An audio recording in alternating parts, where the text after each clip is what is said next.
बिल्कुल आ रही भाई। बोलना शुरू करिए, आ रही है। ज्योति जी ने मुझे भी यहाँ पर मौका दिया, बहुत बहुत धन्यवाद ज्योति जी।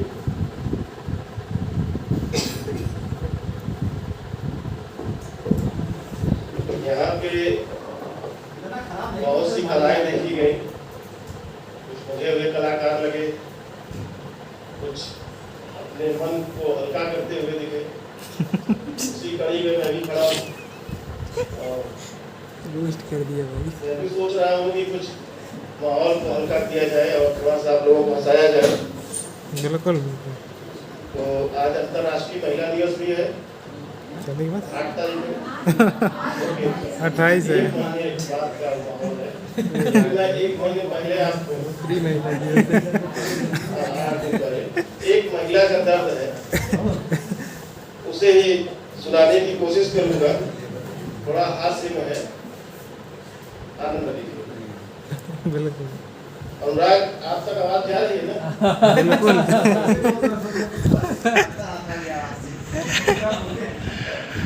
इधर 35 साल बहुत ही आराम लगा। 35 रेलवे में टीटी की नौकरी करने के बाद रिटायर हुए, घर पर रहे। 1 महीने बाद ही पत्नी ने पति से कहा, डॉक्टर के पास जाना है, मुझे थोड़ा सा चेकअप कराना है। पत्नी ने पति से कहा कि मुझे डॉक्टर के पास जाना है और थोड़ा सा चेकअप कराना है। शाम पत्नी को डॉक्टर के पास ले जाकर पति ने कहा, जाइए और दिखाइए।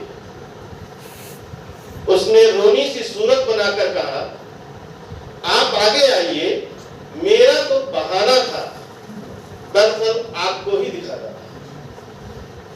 डॉक्टर साहब, ये पिछले 35 साल रेलवे में टीटी रहे। देखिए, जिसके घर में अगर कोई टीटी होगा रेलवे में तो वो समझता होगा, तो इसको जो है इससे वह संबंध कर लीजिएगा, आनंद लीजिएगा। डॉक्टर साहब, ये पिछले 35 साल रेलवे में टीटी रहे। सप्ताह में केवल 2 दिनों के लिए घर आते थे, बाकी दिन बाहर रहते थे। लगातार रेल यात्रा के वातावरण को सहते थे। अब रिटायरमेंट के बाद घर आते ही कमाल कर दिया है। 2 मिनट लूंगा, गुरुदेव लोग अभी उपस्थित हुए हैं। गुरुदेव, ये एक महिला का दुख है जो अपने पति को डॉक्टर के यहाँ लेकर आई है, और वो भी बहाने से कि मुझे दिखाना है, लेकिन अब उसको दिखाने की बात कह रही है और डॉक्टर से अपील कर रही है, बता रही है कि डॉक्टर साहब, ये पिछले 35 साल से रेलवे में टीटी रहे। सप्ताह में केवल 2 दिनों के लिए घर आते थे, बाकी दिन बाहर रहते थे। लगातार रेल यात्रा के वातावरण को सहते थे। अब रिटायरमेंट के बाद घर आते ही कमाल कर दिया है। 4 फीट चौड़े पलंग को काट कर 2 फीट का कर दिया है। अटैची को साइकिल से बांधकर ताला लगाते हैं, तकिए में हवा भरते हैं और चप्पलें सिरहाने रखते हैं। कमरे का ट्यूबलाइट अलग हटा दिया है और उसकी जगह 0 वाट का बल्ब लगा दिया है। टेप रिकॉर्डर से फिल्मी गानों का कैसेट निकालकर रेलवे अनाउंसमेंट, गाड़ी चलने की ध्वनि, घंटी की घनघनाहट और गर्म चाय समोसा की कर्कश आवाज का कैसेट लगाते हैं।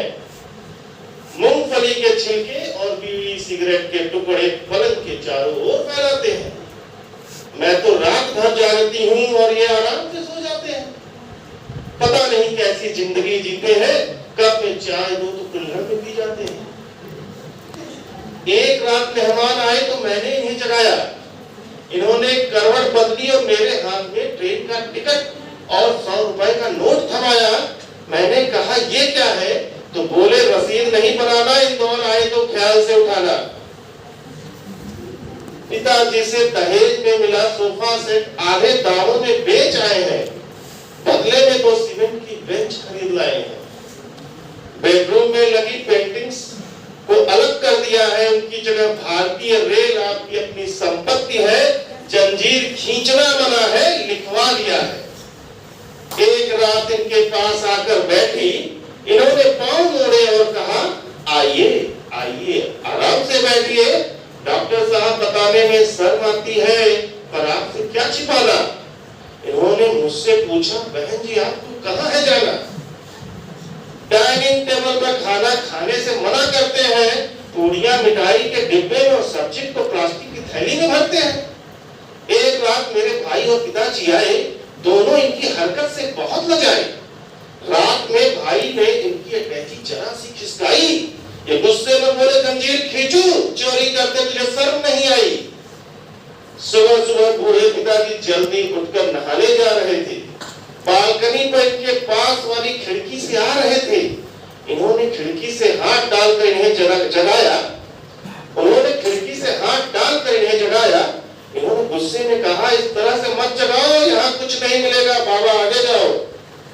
पिताजी आगे गए तो उन्हें वापस बुलाया। उन्हें ₹1 का सिक्का दिया और पूछा, कौन सा स्टेशन आया? इनका अजीब कारनामा है, एक पर एक हंगामा है। अभी कबाड़ी के यहाँ से पुराना टेबल फैन मंगवाया है और छत पे लटके अच्छे खासे सीलिंग फैन को उतार कर उसकी जगह टेबल फैन लगवाया है। उसे चालू करने का विचित्र तरीका अपनाते हैं, जेब से कंघी निकालकर पंखा घुमाते हैं। सुबह मंजन ब्रश साबुन निकालकर बाथरूम की ओर जाते हैं और मैं कहती हूँ बेटा गया है, तो वहीं लाइन लगाते हैं। समझाती हूँ आ जाओ, तो रोकते हैं। हर 2 मिनट के बाद बाथरूम का दरवाजा ठोकते हैं।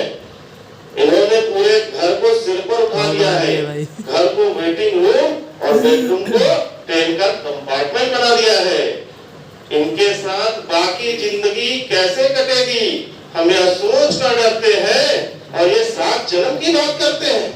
हम तो एक ही जन्म में पछताए हैं, भगवान किसी युवती को रेलवे के टीटी की पत्नी न बनाए। यह रचना मनोहर मनोज जी की थी, जिसे मैंने अपने अंदाज में बयां किया है। आप लोगों का बहुत बहुत धन्यवाद।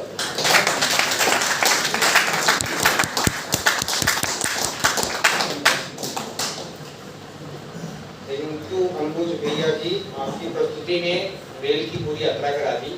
मन एकदम रेल वाला हो गया। रेल वाला